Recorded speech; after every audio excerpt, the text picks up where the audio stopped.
আমরা এই ভিডিওটিতে বিভিন্ন ফন্টগুলোকে কিভাবে ব্যবহার করতে পারি। যদি আমরা ফন্ট থেকে এই ফরম্যাটিংয়ের ফন্টগুলো ব্যবহার করেছি, আরও কিছু ফন্টের অপশন আছে, আমরা সেগুলো দেখার চেষ্টা করব।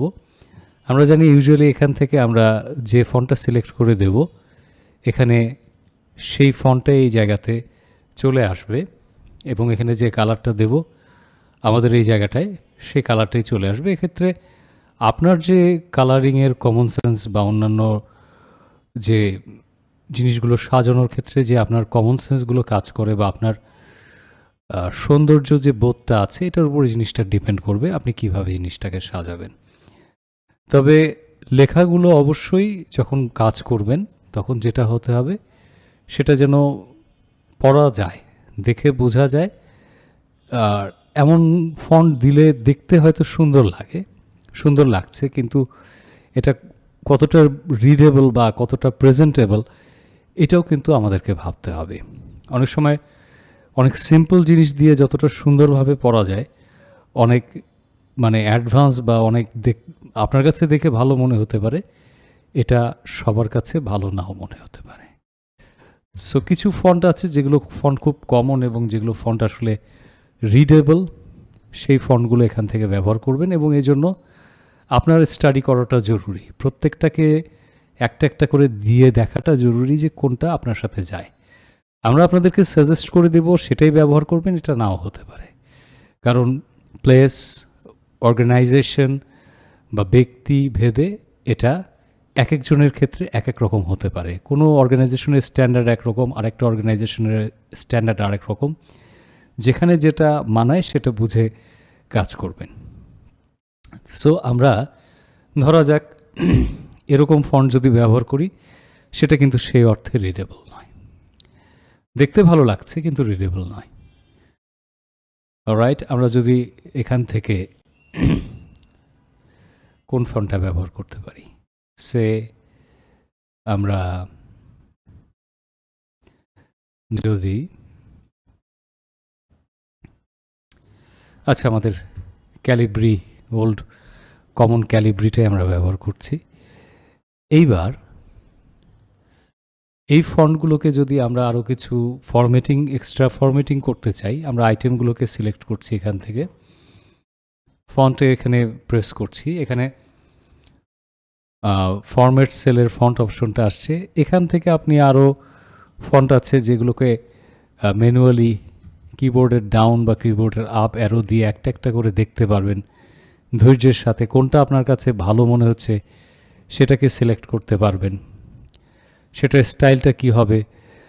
আমাদের একটা বিষয় মনে রাখতে হবে, ইটালিসাইজ তখনই করা হয় যখন, বা বোল্ড তখনই করা হয় যখন সেটাকে আলাদা করে এমফ্যাসিস করার প্রয়োজন পড়ে। বোল্ড ইটালিকও বলা যেতে পারে এক রকমের এমফ্যাসিস করানোর ক্ষেত্রে। তবে সবগুলো যদি আমি সিলেক্ট করে একবারে বোল্ড করে ফেলি, that is not a good practice.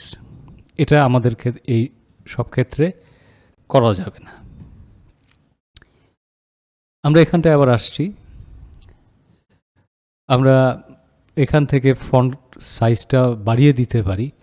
Font সাইজটা এত বেশি বাড়ানো যাবে না যেটা অন্য টেক্সটগুলোর চাইতে বেশি বড় দেখায়, তেমন না, সামঞ্জস্য রেখে আমরা করতে পারি।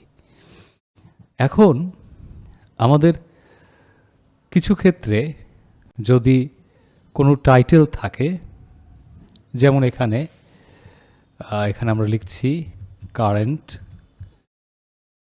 লিস্ট, এটা লিখে এটাকে আমরা এখান থেকে মার্জিন সেন্টার করে ফেলি, মাঝখানে আসলো, এটাকে তুলনামূলকভাবে একটু বড় করি অন্যগুলোর চাইতে। আমাদের মধ্যে এটা বাদ পড়ে গিয়েছে, এটা অন্য একটা ফরম্যাট এসেছে। আমরা ব্রিডের উপরে ফরম্যাট পেইন্টার দিয়ে পাশে যদি ক্লিক করি তাহলে এটা ম্যাচ হয়ে গেল। এটাকে সিলেক্ট করে ফন্ট থেকে আমরা যদি এখানে আসি, এখানে আন্ডারলাইন অপশন আছে, সিঙ্গেল আন্ডারলাইন আছে, ডাবল আন্ডারলাইন আছে, অ্যাপ্লাই করতে পারেন। আবার অ্যাকাউন্টিংয়ের ক্ষেত্রে কিছু অ্যামাউন্টের ওপরে আন্ডারলাইনিংয়ের প্রয়োজন পড়ে, সেক্ষেত্রে এখানে সিঙ্গেল অ্যাকাউন্টিং, ডাবল অ্যাকাউন্টিং আপনি দিতে পারেন। এখান থেকে আপনি স্ট্রাইক থ্রু করতে পারেন যে আগের মূল্য পরের মূল্য বোঝানোর জন্য, আবার সেটাকে স্ট্রাইক থ্রুকে আপনি তুলেও দিতে পারেন। আবার কোনো কোনো জায়গায় যখন দেখা যাচ্ছে যে এই যে মর্নিং কথাটা লেখা আমাদের এক্ষেত্রে এমন হতে পারে যে এখানে আমরা একটা রেজিস্টার সাইন লিখতে চাচ্ছি, চিকেন আর, এটা আমাদের একটা ব্র্যান্ডের প্রোডাক্ট, ফন্ট থেকে আসছি।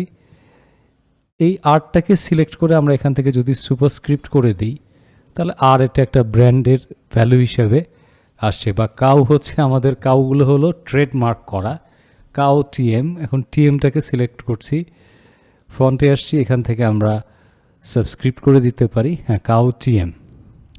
যদিও এগুলো ম্যাথমেটিক্যাল বা কেমিস্ট্রির বিভিন্ন ক্ষেত্রে কাজে আসে, আপনি এখানে চাইলে ব্যবহার করতে পারবেন। কিন্তু আবার এই ফন্টগুলোকে যদি নর্মাল করার প্রয়োজন পড়ে এখান থেকে সে নর্মাল ফন্ট দিয়ে ফেলবেন, তারপর ওকে দেবেন। নর্মাল ফন্ট এটা যেমনটা দেখায় ঠিক তেমনটাই করবার চেষ্টা করবে। আবার এই অপশনটা যদি আপনি তুলে দেন এখান থেকে, তাহলে আপনি যেরকম করতে চেয়েছিলেন অন্য ফন্ট দিয়ে সেটা করার এখানে সুযোগ থাকছে।